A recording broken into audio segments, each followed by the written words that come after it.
All right. Okay, so I'll tell you about a friend of mine named Lorenzo Dow. He was born in 1777 in Coventry, Connecticut. So I don't know how things are around here, but up in where I live, whatever your town is, if you live there, you have to pronounce it differently from anybody else, how they would ever think to pronounce it, so you can spot the foreigners. So it's Coventry, and they won't outright correct. That is the passive aggressive correction. This is Coventry is such a nice town. Yes, we like it here in Coventry. So he was born in Coventry. And he got the call to preach when he was 17, and he tried out for the Methodist, but he was kind of an excitable guy. He was a little eccentric. He was too eccentric even for the Methodist, which at that point in New England, they were considered sort of the outer edge. You remember, this is sort of Puritan culture, so the Methodists were considered themselves a little bit excitable, and Lorenzo on top of that was even more so. So he kind of went off on his own as an independent Methodist preacher, and he went all over the place. One time he rode his horse down to Louisiana Territory, and his horse died, so he walked home to Connecticut. He traveled with slaves rolling cotton, spent time with them. He spent time with a Jewish community in South Carolina. He just kind of met people and wrote in his diary all kinds of. It's one of the most interesting reads I've ever had from that time period. He one time was walking. He decided he got the idea to go and evangelize in England and Ireland, and he was walking to Halifax, Nova Scotia, to get a boat. And he was walking up in the northern New York State, in the Thousand Islands region. And in the middle of the night, he heard this singing, or this kind of sound, this unearthly sound. He couldn't figure out what it was. He got closer, he recognized that it was singing, and that it was tunes that he recognized. He writes in his diary that it was the tunes that he knew from these camp meetings and from his youth. But he couldn't understand the language. And then finally he got close enough, and he saw that it was 500 Iroquois Christians having a camp meeting and singing these camp meeting songs. So he hung out with them.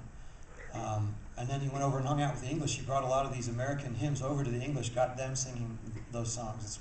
Usually we think of the culture coming west, but at least until like World War II or the jazz era. But he had a huge effect over there on their culture and on the music of some of the people over there. Anyway, I heard through the grapevine that there was a man in Montville, Connecticut, where Lorenzo had spent the end of his life, that knew some things, and his family. They had some stories about Lorenzo that had been passed down, and I thought that would be neat to hear that. So I went down, I met this guy, and he told me a story that his grandmother had told him about a time when Lorenzo was out preaching in the far, far west, like out in like what's now probably Pittsburgh, and he was walking along this dirt path there, and he came across this man who was crying, and he asked him why he's crying. And I said, "Oh, Preacher Dow." Everybody recognized him because he had long, greasy black hair and a big beard, and he dressed all in black, and he wore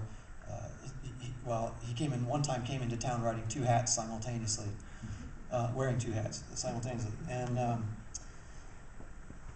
so he said, "Preacher Dow, I'm just a poor woodcutter, and somebody's stolen my axe. I don't know what to do." I said, "Well, I'll think on it, give that some thought." So the next morning, he was appointed to preach under a big elm tree out in this glade. There's a community where there was not a regular church. They didn't have regular preaching. People would come from miles around to hear him preach, either because they wanted to just hear the gospel message, or because they wanted to see if he was really as eccentric as everybody said he was. Crazy Dow, people called him. So they would come and see him, and the way that he preached was that he would start out kind of slow. So this morning he started out slowly, just kind of expounding some things from Scripture, and then kind of building up steam little by little. And when words failed him, he preached by inspiration. He didn't take notes. And when words failed him, he would sing one of these songs, like the one I'm about to eventually play you at the end of the story. And so Lorenzo was there. He'd been preaching for an hour, 2 hours, 3 hours. He was just getting louder and louder, and he was building up to a fever pitch, and practically yelling, and then just stops dead. And he reaches down, and he picks up this big rock that had been sitting there, and he said, "Brothers and sisters, I want to tell you something that happened to me yesterday. As I was coming into this community, I came across a man on the side of the road there who was crying. And when I asked him why he was crying, he told me that somebody had stolen his axe. Brothers and sisters, I gave this some prayerful thought, and it was revealed to me that the person that stole that axe would be right here in this gathering this morning. And upon further reflection, the Lord revealed to me the face of this particular individual.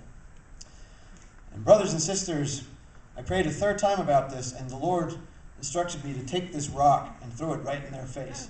He winds up like this, one guy in the back.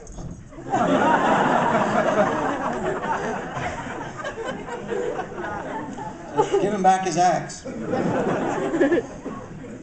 He called that practical preaching. That was his term for it.